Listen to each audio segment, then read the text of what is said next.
The GovClose certification is generating tremendous results. So 27 years old, you've never worked in government contracting, you've never worked as a consultant, and you just closed your first deal, is that correct? That's fair. And I've got a couple small projects on the side as well. So definitely something, probably my best investment I've made all year. It would be my second post on how a cold call landed a 9-figure government contract. My name's Gavin Tice. So my name is Ethan Mart. When I was able to enroll into the GovClose program, it just exceeded all my expectations and really has provided a lot of valuable learnings and insights that I would not have found on my own. I was able to get a consulting gig with a software company that currently works with the intelligence community. Hi, I'm Deb Diller Harris. If you want to learn how to sell to the government, if you want to learn how to start your own consulting business, if you want to learn the skills that you need to go land a 6-figure plus account executive job with big companies selling to the government, the certification program is for you. Head on over to govclose.com, check out our certification program, talk to the team. You won't regret it. All right. Let's see here. Today, we are going to look at one of the searches that I do usually in the mornings, sometimes at the end of the day in the afternoon. I'm looking through contracts that were awarded recently, past couple of days, show you how I use that. So a couple different systems. I shouldn't even say a couple different systems. I use USA Spending a lot, but not for this because USA Spending actually gets updated later than other tools for I guess, government contracts that you can see publicly, right? So most of the government contracting that is done is going to be publicly available. And there are government websites that we can use to see that. So if you're not familiar, my name is Rick Howard. I'm a former government procurement officer. And now I run a business which trains sales executives, consultants, small businesses, primarily to sell to the government. So I am just going to jump right into it here. I'm going to share the screen. So if you're watching, you'll have access to all of the websites that I'm going to use today.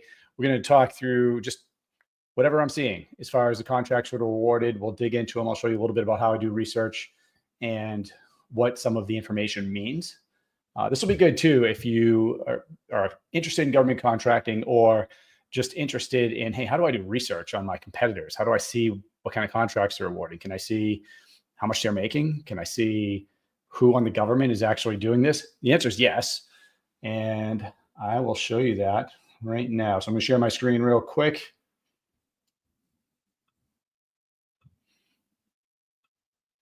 All right. Whoa. That wasn't what I wanted to do, was it? Let's try that again. All right. And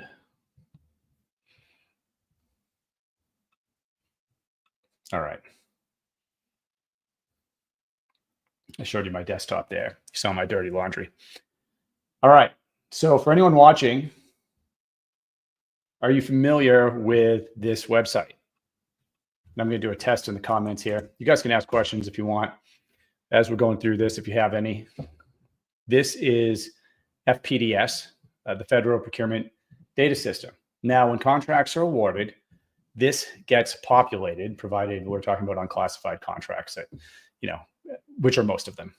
And frankly, even if the government is awarding something that's going to be used in a classified way, usually the contract data itself isn't, at least as far as, hey, this is a company that was awarded a contract, this type of contract, this amount of money. They're not going to go into the details, obviously, but in a lot of cases, you'll still be able to at least see award amounts, contract types, etc. Okay. Hey man, no, you haven't. Okay, great. Well, so this is FPDS, fpds.gov if you want to go into it yourself.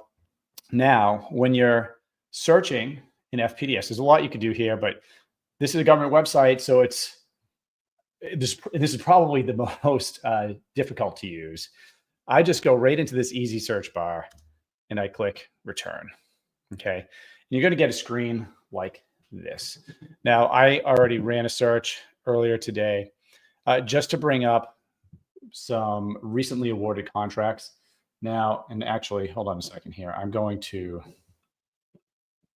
adjust my screen. So I'm going to take that out of there because that's blocking half of this. So what we're looking at here, and if you want to know what I searched for, I'll try to zoom in on it here. But basically what I did is I said, hey, contracts that were awarded the past couple of days, and then I put amounts in there too. Just, depending on what you're looking for, you can either, you could choose an amount. I think I chose between $500,000 and 10 million or so, but you could choose by your NAICS code, your product service code. So if you have a particular business and you want to see, hey, I just want to look up janitorial or computer related awards, you can put that in and that's all that's going to pop up. We'll get into like the how of it in a little bit, but right now I'm just going to show you what are some of the things that are going to pop up. How is it presented? How's the information presented? All right, well, you can see here, we'll just take a look at the first one. First one we see here is a contract that was awarded for $576,000. You can see that right there. It was awarded by the contracting agency was the Peace Corps. You don't see a lot of those. It's usually the Department of Defense. And what was it for? Well, it's for IT, other computer-related services. Just going down here, we can see here, Accenture, they're big defense contractor. This is a $996,000 contract. Just going down here, if we see something that grabs our attention, here's one for the USDA software. It's this learning company. Now, I'm just going to click on this just so we can view it and take a look here. So first of all, why would I be interested in looking at some of these contracts? Well, I may be interested because I'm looking for, at my competitors. I want to see, hey, are they winning contracts right now? What has come out recently? I want to be able to see what's being awarded, how it's being awarded. I may just be interested in doing research on a company if I'm investing, right? And I want to know, hey, is this company, winning contracts? Or you can come here, you can check it out. But most of us are going to be doing this more for research to see, hey, how are we going to contract with a government agency? And what are the type of awards that they do? We might be looking at specific contracts so we can reverse engineer how we're going to sell to the government, kind of win the same contract. Now, I want to point out, you may not be able to see it, but I'm going to zoom in. There's a ton of information here, right? Look, we've got the prepared date. So we know when this contract was put together. We could see who in the government issued it. So whenever you're looking for, hey, a POC or who in the government is the point of contact, if I want to reach out and ask them, are there more awards coming up like this? Or is this one going to be expiring? Is it something I can potentially look at down the road? That's where you can get some of that information. And you can look at contracts. I'm looking at things that were just awarded. I can look at a contract 3 years ago that I know is expiring, see if I can find the POC information, see if I can find additional details. So maybe I can be competitive and go after that contract and win that contract. So what are some other things that are in here? There's actually a ton of information that the government provides, but we just need to be able to decipher it and find it, right? So for instance, in this case, I can see that there was an obligation, right? And I can see that that was 779,000. I can see the totals over here, which are millions, 17 million, 20 million. As we go down, some other things that I might be interested in. I can see, by the way, I can see their POP. That means period of performance. So they're on a contract that looks like it started back in 2020. We can see when it's going to be completed, 2026, right? So if somebody watching finds a contract and you can see that the completion date, so for instance, this one says 3/31/2026. If I'm looking at this from the perspective of I'm building a pipeline, this could potentially be a lead because I know it's going to, most likely, they're going to redo this contract in 2026. So what does that mean? Does that mean I wait till March 31st, 2026? No, that means that I'm getting ready to reach out to that office, probably a year out. If it's a big contract, they're probably going to start a year out. Now, it may also be an opportunity for you to subcontract with the company, with the prime. So it just depends on your industry, what your company does. But those are some dates that I'm looking at. And if you're ever wondering, hey, where are these dates coming from? Maybe you buy a third-party tool. Maybe you use something like Gov1IQ or GovTribe or some other software tool. Maybe you're using some AI tool, and they're telling you when they think contracts are going to come up for recompete. What they're doing is they're taking this information and they're making a guess, right? Now, I don't like to guess. If I have that, I'm calling the office. I want to get a sense of, first of all, is this going to be recompeted? Secondly, do I even qualify? Third, and this is what I really want to know, is the government even happy with that company, right? Are they, is the incumbent somebody that's going to win again? How happy are they with their service? So those are some things that we can try to figure out as we are approaching it. But as we move down here, contracting office name, USDA Departmental Administration. And here we have the exact office, right? I want you to think about how powerful that is, right? The exact office. So we're not talking about targeting the USDA in its entirety, right? I mean, can you imagine targeting, if you were targeting the US Air Force, right? Do you know how many hundreds of thousands of people are in there? And most of them can't buy anything, right? We want to know the office that actually has money, a requirement, the authority to put you on contract. So we're not wasting our time. This is the actual branch, right? Look at this, USDA management branch. You see that? So we could probably figure out exactly where that is as far as targeting by doing some Google searches. I would want to know where the departmental administration is. I'm not a USDA guy. I'm a Department of Defense guy, but I guarantee you, if I was selling to the USDA, I could find that out. Now you have funding agency, and this is interesting because usually the contracting, and this is the case almost all the time in the Department of Defense, the contracting office is going to be different than the funding office, right? So you have a profession of contracting officers. Their job is to put companies on contract, and the program managers in those offices manage those contracts. That's what I did for the Air Force.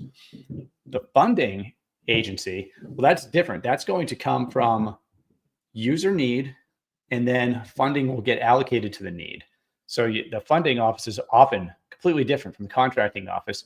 And just, hey, let's make this a little bit more complicated. The user is almost always not associated with either of these two. So for instance, when I was flying during the first part of my career, even though my aircraft may have needed something like combat ID or like a certain radio, right, that we wanted, or some type of upgrade, my squadron, my flying squadron, even though we're the users, you would be wasting your time talking to me because I had no say in the acquisitions process, right? So what we would do is we would filter up what we needed, and that would go up the chain of command. And eventually it might become a requirement, meaning one of the offices in charge of that would say, hey, this is something we want to include in an upcoming budget.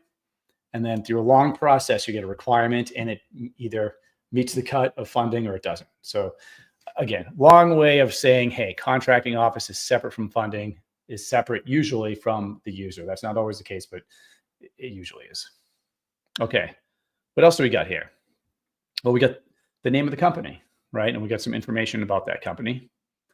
And we also, so this is interesting, right?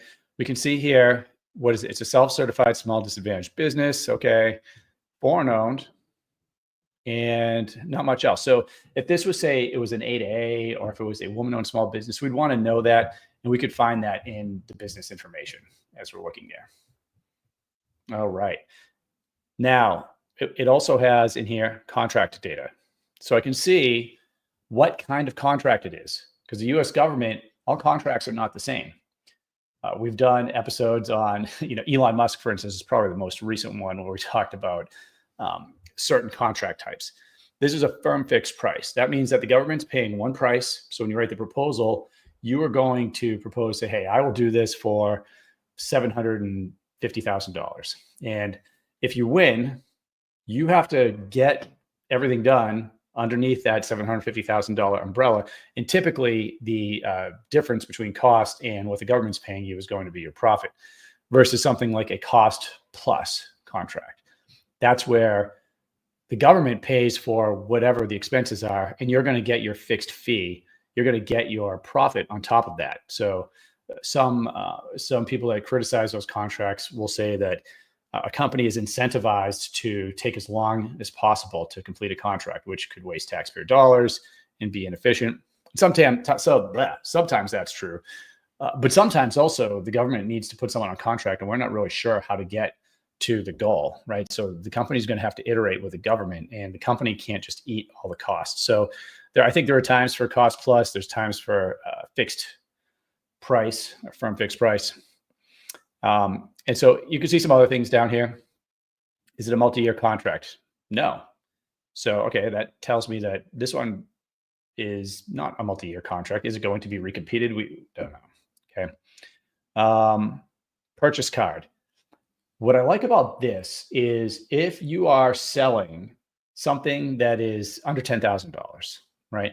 Every office has a procurement card, a GPC card. So if you've ever been in a government office, you know that, maybe it's the front office secretary, maybe somebody has an additional duty where they're in charge of the GPC card. So every time the office needs paper, they want to buy books for, a leadership event, they want to buy, whatever it is, they have a GPC card and a certain amount of funds that are going to be allocated.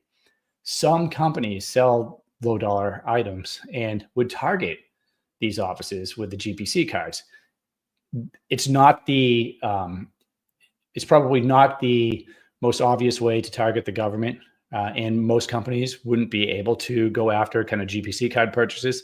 But if you do fit into that category, books comes to mind because that's a client we worked with, used that strategy pretty effectively. But if they are using that, we can see that over here under purchase card used. Now, just keeping going down here, we can see, there's a lot of different, we can see there's one action here. Is it an emergency acquisition? No. If there are legislative mandates, we're going to see them in this section. You can see where the performance, so where is this happening, right? So this is going down in Colorado. That's where they're using it. Now, if I scroll down here into the product or service information, this is going to give me a little bit of information about what's actually being purchased. Okay, so information technology software. We can see the NAICS code, the PSC code. Often we don't get a ton of information. This says AG Learn LMS. So LMS probably stands for Learning Management Software or System. Some modification, additional funding. I would guess that this means they're going to modify some type of software tool, what this is for. Now, these are all going to be different, but I'm using this as a way to illustrate the type of information that we can find when we're going through here, right? So now there's going to be several different awards in this system. We could check through and see, hey, do one of these stand out to you, something that you want to see? But something else we can do is we can go and we can search by the actual contracting agency name and see what's being awarded. We can look at the department. We can also look at the companies, right? So this is listing some of the top companies that are, and you can see, I think I mentioned Accenture, Deloitte. These are going to be bigger companies, right? That you've probably heard of. Affordable engineering services. And they can give you, so let's say you're an engineer and want to check out affordable engineering services and see what their contract was. We can go here and here we are.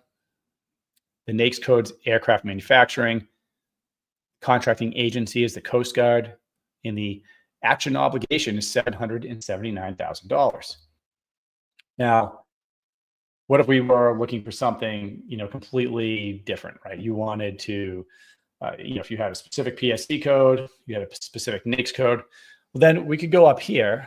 Now, if I clear this out, I'll just do an advanced search, right? So I was searching by date. I had a lot of different things in there, but let's say that I want to search by, let's see if I can find product service code. Here it is. Now you can see what I mean here. This is, let me enlarge this a little bit more. This is not the most user-friendly system, but you can get a lot of information out of it for free instead of having to pay for one of those third-party tools, right? And that is, when you're doing research, whether you're putting a plan together or you want to investigate specific contracts, This is where I'm going to come. USA Spending gives you a little bit of information, but if I want to really get into the weeds, I'm going to come here. Let me go back down. Okay, so I can request product service code. And so I can plug a product service code in here. Let's see here. What's this one? J016. So if I plug J016 in, so you'd obviously have to know your product service code going into this. And that's giving me nothing. Okay. Let's try that again. All right, so I am going to, and I also wonder if this is kind of keeping, oh, here we go. You know what it did? See over here on the right? So when I initially put in, I was looking for contracts only for the past couple of days, it kept that. So even though I wanted a new search, it's giving me this. So I could keep that product service code there. I'm going to get rid of that. Oop, you don't want to see that. I am also going to get rid of the action obligation and date signed, just to show you how much will come up here.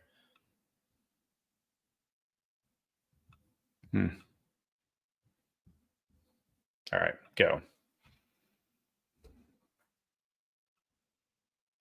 No, nothing's coming up. That's nice. All right.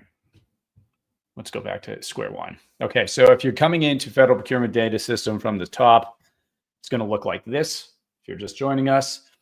And FPDS is something that we use to get a little more detail on contracts, to do research, see what's coming out, see what the latest. Also feel, by the way, like if I want to know the latest contracts that have come out, I'm going to come here because there's a delay between FPDS and USA Spending. I think USA Spending gets updated once a week.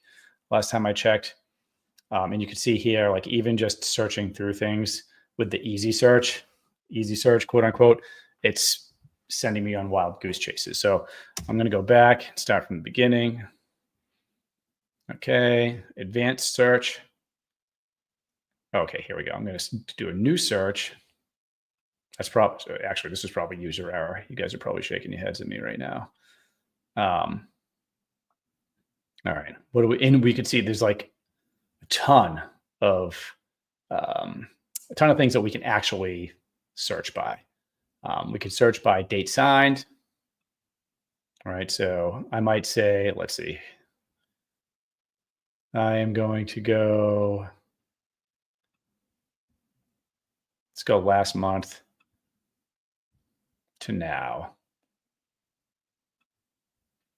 And that's what you actually have to do. And so now it's telling me that there were 175,440 contracting actions that have taken place in that date range. So that's a lot, right? And so what are some of the things that we're pulling up here? We got some more engineering services. Now you can see this time I didn't put a cost parameter in here. So it's giving me some smaller awards. This is a delivery order for $133,000. This is and it's also kind of cool to just come in here, and if you're trying to figure out what your niche is, see where money's being spent, I'll come in here and take a look. This one has a negative on it. So there might have been a contracting action where too much money was obligated on behalf of the government. So some of it had to be taken down.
Check.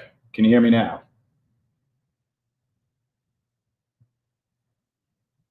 Can you hear me?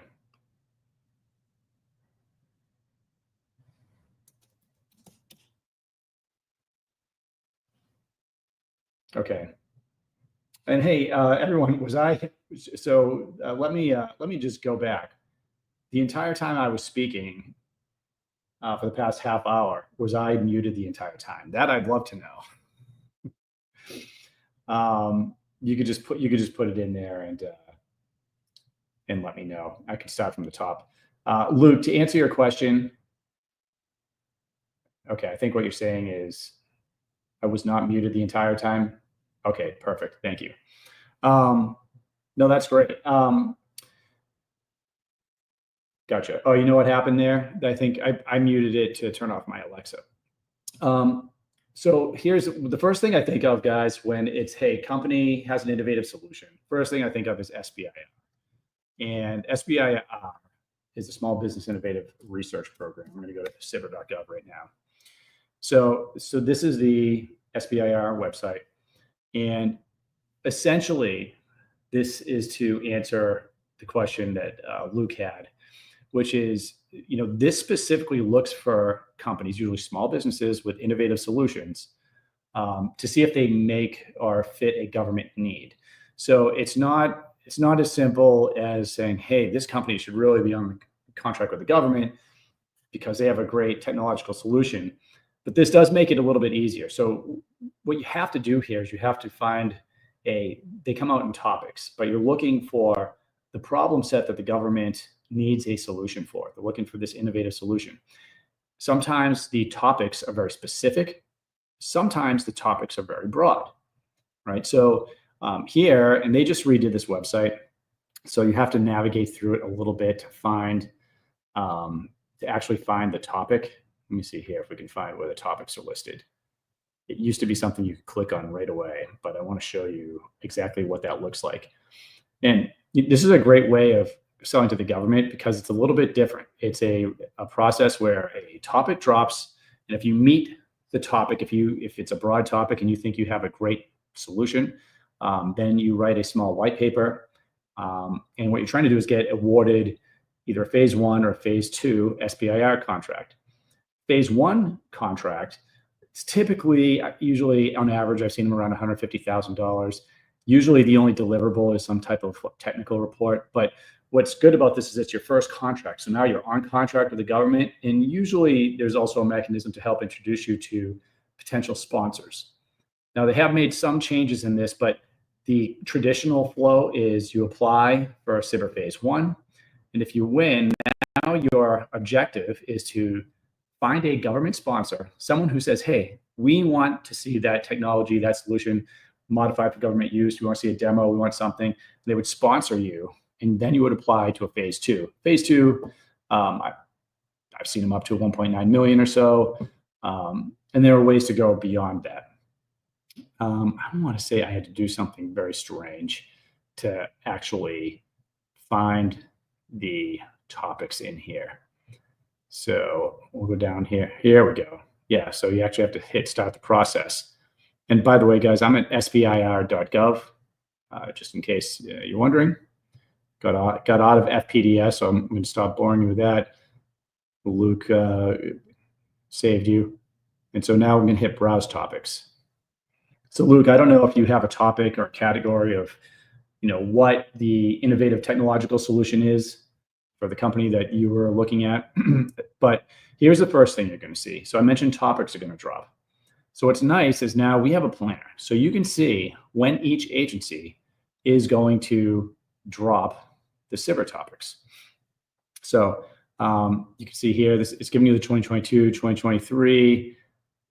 That's not very up to date, is it? So I'd like to know where the 2024 is. Maybe if I step on that, I can see more. And then you can see there's 382 results here. So the 382,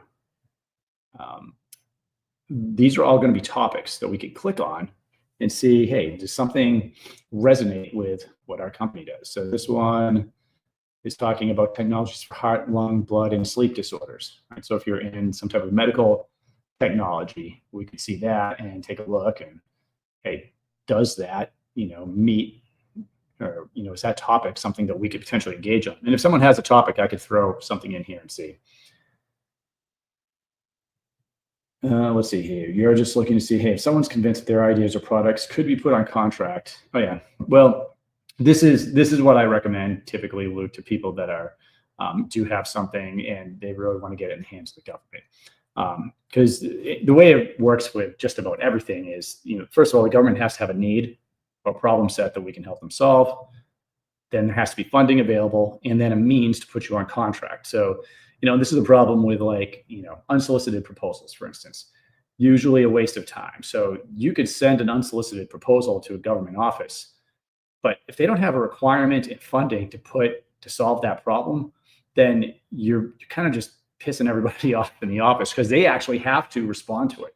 So if you send that to a contracting office, they have to respond to it. But I can tell you, each office, I might have had a list of 8 things that were funded that we had to put on contract or that we were working. So you want to know the office that you're actually reaching out to. It's their mission, that they have funding, and there are ways to do that. I have a lot of tutorials on finding things like sources sought. Now, it looks like there must have been a drop. Here you can see the release date. So this SBIR release date was November 21st. And you can see, so release date, the open date's January 25th. It closes February 27th. And this is the Department of Health and Human Services. So, something else. This is an STTR, right? So an STTR and an SBIR are different. SBIR, Small Business Innovative Research. So if you have a small business, I can engage without any partnerships. I can go right in, assuming I can do the work, and go after it. But an STTR, typically what that means is that you would have to be partnered with a nonprofit of some sort. Now, each one of these is a little bit different, so you have to get in and understand the details for the one that you're engaging on. But that's when you see STTR, just think, okay, this one would mean I'd have to partner with, say, a university. Whereas here's an SBIR. That means that my small business could put a proposal in on this. But I wouldn't win because I don't have a business that is producing new drugs or analytical methods.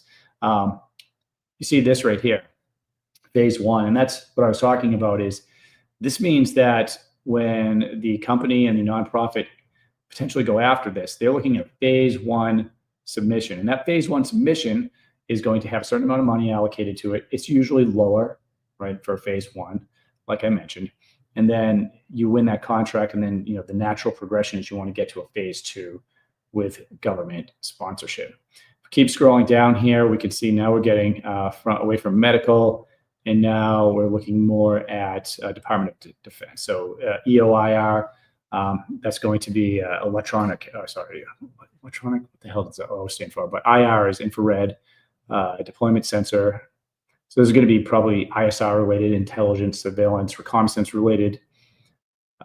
Long kill chain. So I ran a branch called the Kill Chain Integration Branch when I was a program manager in the Air Force. So long kill chain via secure private clouds. Kill chain can mean a lot of things.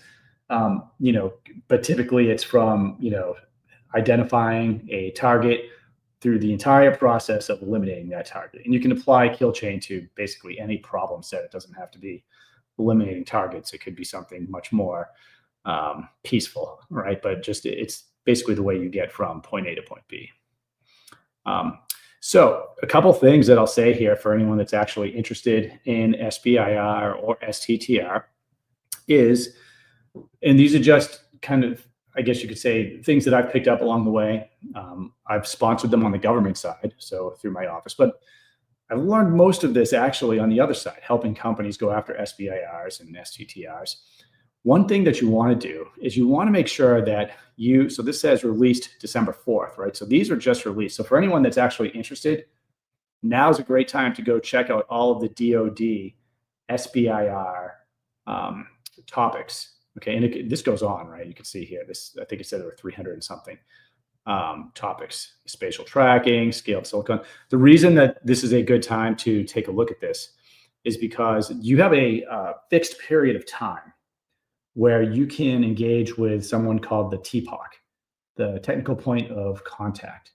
And the technical point of contact is essentially they're going to be the expert, right, that you could talk to. And if they're not an expert, they're at least the point of contact that you're given. And the reason I want to talk to the TPOC, because in a lot of these, it might say you have a 2-week window to reach out and ask questions, contact the technical point of contact. Well, I can tell you right now that everything that you need to know is probably not included in any of these topics, right? Spatial tracking for enhanced automated manufacturing, extended reality, whether or not you're familiar with what this type of thing is, there's going to be, the reason this exists is because there are users that have a use case for it, meaning they have a need. And so if you're the company that is potentially applying, I want to know what all those use cases are. So if I need to talk to that technical point of contact to know a few things. One, I want to know, hey, what are the use cases? Can you give me any information that's not in here? I might not phrase it like that, but I've had hour-long conversations with the TPOC, where we would ask questions, show them some of the technology. You get a lot of information, and it's completely legal. This is, the phase where you can legally ask questions.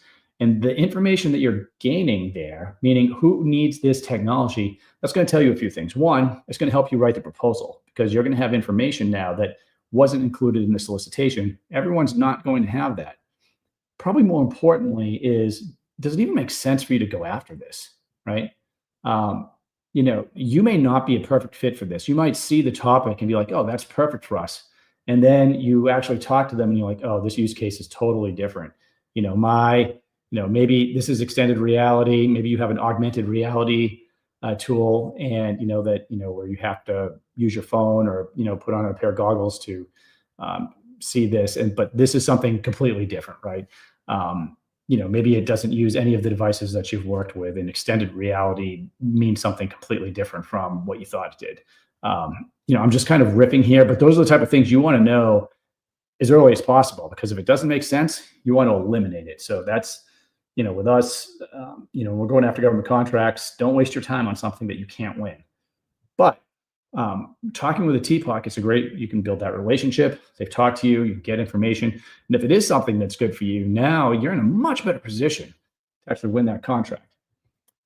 Let's see here. Could I provide detailed guidance on how to apply for this contract, specifically for a space-related AI initiative? Sure. So what I would do is, first of all, you could go up here, right? You could go into SBIR.gov. And if you see, I bet I would bet if I search AI, let's just do it.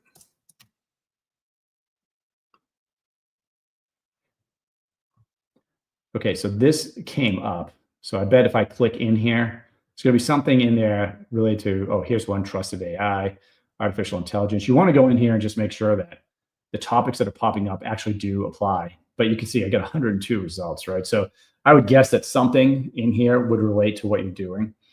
So first, go to SBIR.gov. Next, search through the topics and see if any of these topics your technology would fall under, right? So you're talking about space and AI. The next thing you want to do is I would start racking and stacking. If there are more than one, if there's a list of 5, which ones on the surface look like they match up with your offering the clearest. And then what I would want to do is I would reach out to the TPOC, the technical point of contact, for each of those opportunities. Set up a conversation, because you want to know, like I said, you want to understand what are your odds of, I don't want to say odds because they're not going to tell you what your odds of winning are, but you want to see if your solution is really what they're looking for.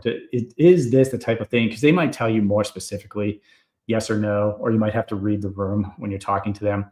Are they thinking about another company, right? So I would if you find 5, call the TPOC for all of them. And then after that conversation, you're probably going to eliminate a couple of them. And then you're going to have an idea which ones are going to be the ones that you should actually spend your time going after. The next thing that you're going to do, you can click on any of these. You have to really dig into the solicitation. So you're going to click on view the official solicitation, right? You're going to download all the documents. So there's going to be documents. So there's going to be a solicitation. And there's also going to be a document that tells you specifically how to write your proposal for the SBIR, okay? And it's probably a second document, okay? So it's going to be more than one document. What's nice about it, though, is there's not going to be any guessing. It's going to tell you the sections, right? So there's going to be a technical section. There's going to be a cost section. There's going to also be a page limit, and they're going to tell you what they want in there. Now, they're all a little bit different, but combination of making sure you follow the rules, the specific guidelines that they're giving you, take the conversation that you had with a technical point of contact, what your company does, and then you want to put a solid proposal together. So this isn't something that you're going to plug into an AI tool and come out with a winning proposal. This is something you want to make sure that you're really answering the need of the government. Okay, so go in there and answer the questions. Now, I will say this. I'll just click here just to show you where it's going to take me. This is DCIP. Okay, so this is something else you really have to, and by the way, a lot of companies have been burned with this.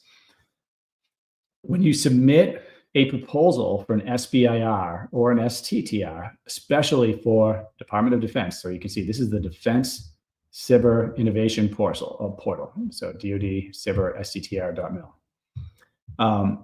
You have to create an account to be able to submit your proposal. You're not just sending it to an email address. You actually have to submit it through this system. So there's a few things. One, do not wait to set up your account. You may find this is a frustrating process, but you need to set it up ahead of time, give yourself time. The other thing is don't wait till the last day to submit your SBIR proposal. Why not? Because this system crashes. This system, everybody is trying to, on the date these are due, because it's, in a lot of cases, look at this. There are tons of topics that are going to be due on February 5th, 2025. You do not want to be one of 1,000 companies trying to submit a proposal through this system on February 5th, 2025. Just trust me on that. Make sure, take your time, make sure you do a good job. You can also, by the way, you can hire somebody to review your SBIR for you.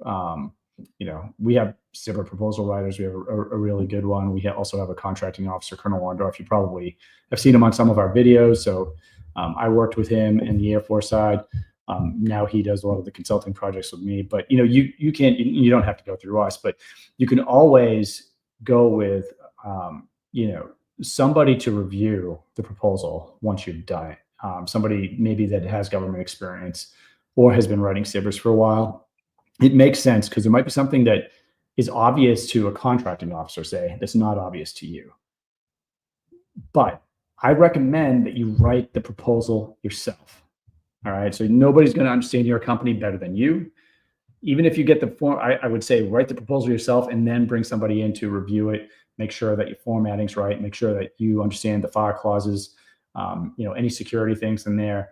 And it's probably the best way. And by the way, it's also going to be probably your least expensive way to go.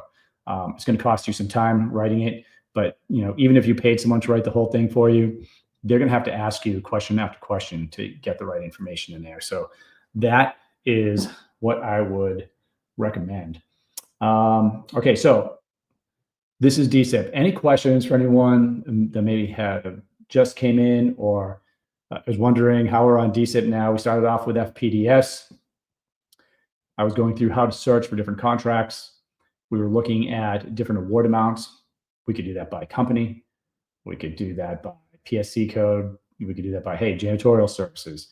We could look at the different agencies. There's 1,000 ways to search for it in FPDS, but it is harder to use than, say, something like USA Spending, which I go through all the time. Again, I like to use it because the awards are more up to date. So I feel like I can get a better sense if I want to see, look at a company and see, they won contracts recently.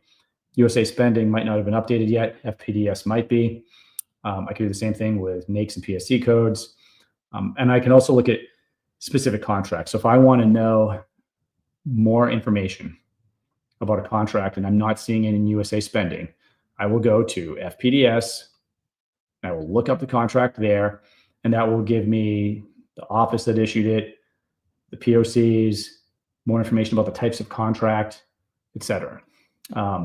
And there are also ways you can request entire contracts, but the government doesn't have to give them to you. So that's not something I engage in, but the option's available. And then someone asked a question about innovative technologies and solutions. Hey, how do you get that in front of the government? And that's where we went to SBIR.gov, SBIR.gov, and then eventually we landed here in DCIP, which is where you submit most of the SBIRs, STTRs that are going for defense-related things. So if anyone has questions, you can put them in here in the post. I'm getting ready to wrap up. I will say I will put in the comments here. Anybody that wants to check out our website at govclose.com, feel free to go in and do that. Yeah, and by the way, if you haven't subscribed to our YouTube channel, please do that. That helps. Leaving comments helps. It attracts, there's more people that are going to watch the channel, and it boosts the algorithm for us. It gets the good information in front of other people there. Let's see here. There's one other thing I want to bring up, but I don't think that it's going to work for me today. In the comments, you can leave any suggestions that you have for future tutorials, and that's how I usually go after some of these. So would love to see what you think there. All right, and I'm getting ready to go off. All right, take care, guys. The GovClose certification is generating tremendous results. So 27 years old, you've never worked in government contracting, you've never worked as a consultant, and you just closed your first deal, is that correct? That's fair. And I've got a couple small projects on the side as well, so definitely probably my best investment I've made all year. It would be my second post on how a cold call landed a 9-figure government contract. My name's Gavin Tice. So my name is Ethan Mart.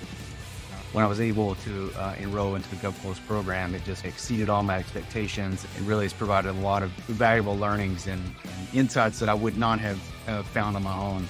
I was able to get a consulting gig with a software company that currently works with the intelligence community. Hi, I'm Deb Diller Harris. If you want to learn how to sell to the government, if you want to learn how to start your own consulting business, if you want to learn the skills that you need to go land a 6-figure plus account executive job with big companies selling to the government, the certification program is for you. Head on over to govclose.com, check out our certification program, talk to the team. You won't regret it.